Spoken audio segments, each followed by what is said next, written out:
everybody, this is what I cook and eat in a day. As somebody on a low food budget who cooks pretty much all of her food on the weekends. Right now the coffee flavor that I'm drinking is this White Russian. I actually got for Christmas last year, so these are really old beans, don't judge me. They still taste good. And then for my breakfast, I'm having these baked oats that I made yesterday morning. They've got peanut butter, protein powder, different seeds in them, blueberries, and of course oats, and then I had some fresh strawberries on the side. I gave Cully a sniff of the strawberry and she judged it to be not food. Then my partner woke up.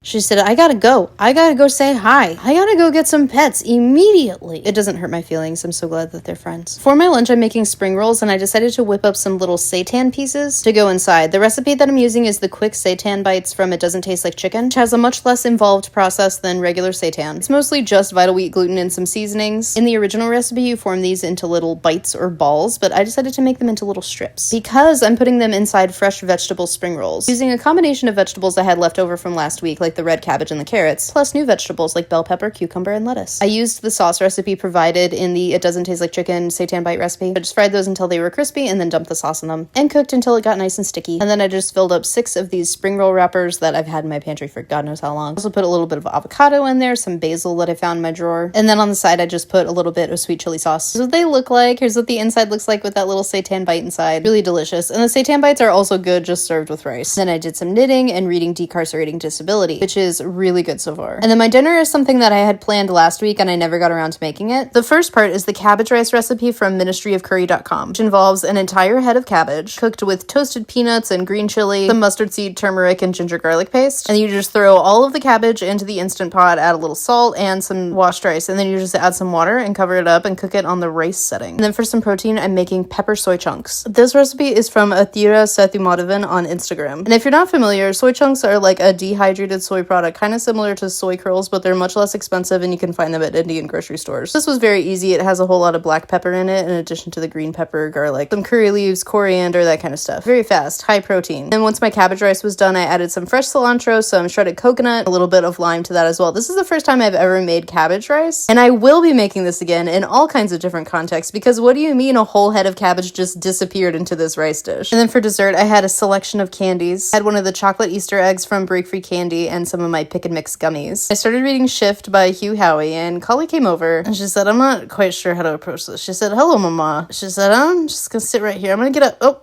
and it's not working. Okay. I'm gonna try again. Okay. She said, I'm gonna make this cuddle work. I'm just gonna sit right here. Excuse me. Thank you. Anyway, I read Wool a while ago and I really liked the book. I don't like the TV show, so I will shoot down recommendations for it in the comments. Thank you for watching. That's all of you. Bye.